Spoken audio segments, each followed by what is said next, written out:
noloshu waa geedi socod oo qof walba hayaanka dhankiisa ugu jiro waayo waa imtixaano kala duwan oo qof walba gaarkiisa uu marayo ujeedka nuxurka safarka yaga idinka hor dhicmayno dhexda barnaamijka ayaan ku daawan doontaa sawa xaalad ummati la'aan iyo xanuunada rabbi keena hadda Buuhoodle ayaan ka ambabaxaynaa waxaan sii socon doonaa in ku siman 30 kiiloomitir hadda ayaanu ka ambabaxnay magaalada Buuhoodle saacadu waxay maraysaa 7 subaxnimo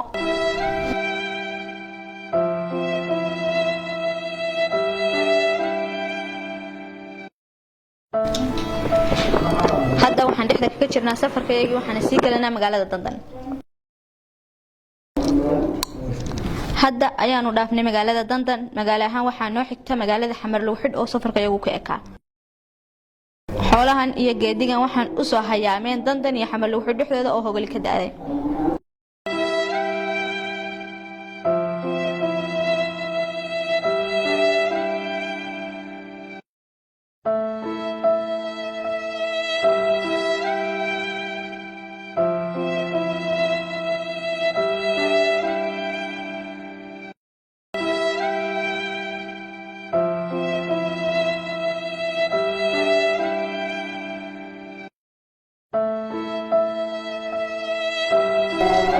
hadda waxaan soo galnay magaalada Xamar Luuxid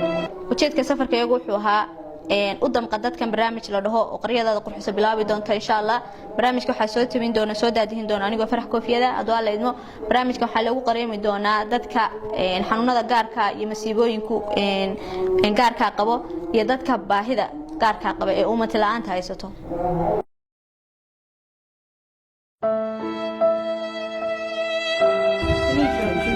لكن هو هيسافر ها هو مو لكن واستخدم شويه احنا قبل ومن مثال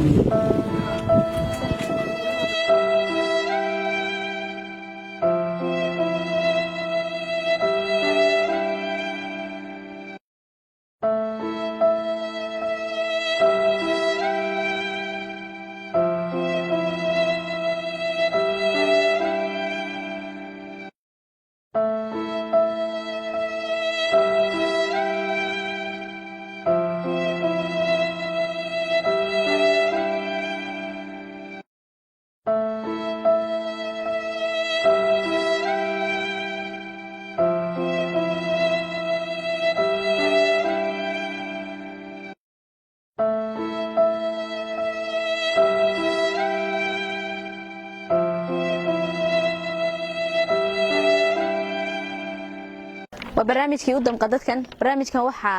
insha Allah taala in la soo socodsiin doono oo mar walba ka waxa la yiraahdo loogu qareemi doona dadka dhiban waalan xaaladaha iyo xanuunada Ilaahay keena la dirsay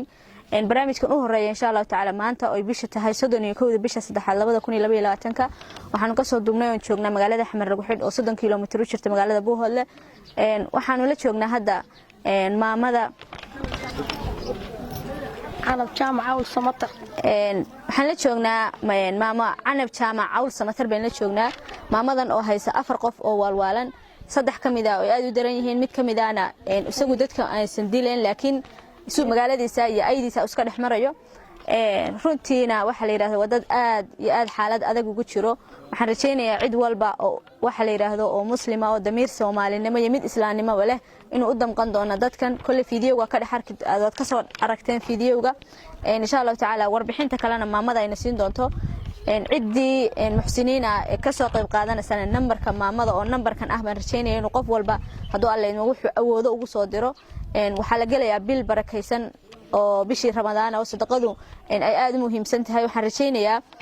mar sadaqaduna waxay aad u wanaagsan tahay qofku marka waxa la yiraahdo oo Ilaahay dartii ula baxayo isagoo waliba aynan ahayn waxa la yiraahdo marna waxa jirta sadaqadu waa mar aad u bixinaysay in Ilaahay dhibkaaga dulqaado in Ilaahay dhibkaaga faydo marna waa mar aad u bixinaysay Ilaahay hordi aad u bixinaysay adoona wax dhibaato ku jirin waa marka ay ugu wanaagsan tahay sadaqadu ayna fadliga leedahay soo caawiya iyagu waxbay u tahay idinkuna waxbay idin lama aha insha Allah taala rajaynaya inaad ka soo qayb qaadan doontaan عنب جامع ويا مقعيدو وحان هيا أفرتاق في عيد ورد الشيطي إن بدن أيام جعنتك هيا وضد بن تدقى قاون ويا مريا وان ku xidxidna markaan cunada siinana waa badadna la dagaalamaya nagu iska ordayo markuu baahida dareemo ayuu soo noqdaa dad badan ayuu daqrado ma garanaysaa markaas hasab baanu ku wadnaa wallaahi dadkaas waa dad aad noo dhibay waa ciidankuna waa nagu xun yahay dadka muslimiinta waxaan ka codsanayaa wixii damiir u leh muslimnimada iyo taageerada islaamnimada inay igala soo qayb galaan dhibtaas oo wixii ay awoodaan u soo diraan gurigu waa ka dayacan yahay oo hoy ma leh oo maxay haytay laba qof kaliya ayaanu dad islaami waxay ku soo sadaqadaysteen oo jiingada ugu dhisnay labaanu ku xidhnay labana bannaankay joogaan ninku dibaduu seexdaa roobka kama hoydo qof mid qaawanina gudahay ku xidhan tahay waa cariish liicay xaaladoodu saasay ku sugan tahay wax dhibo kale ay qabaan ma jirto caafimaaddarrada dee way iska xanuunsanayaan kanaacayan iska damaynahayn waxayan iska dhowrahayn wasaqda qaar baa xitaa wasaqda ismariya ka timaada uurkooda been inaan sheegin qof islaam ah laa ilaaha illa allah muhammad rasuulullah waan qof isaga gaadiday baan waan iska dhaqaado damiir kale ma lihi macnaha waana cibaadaystaa iyaga oon baana ku taxalluqaa sidaa weeye warbixintoodu assalaamu calaykum waraxmatullaahi wabarakaatu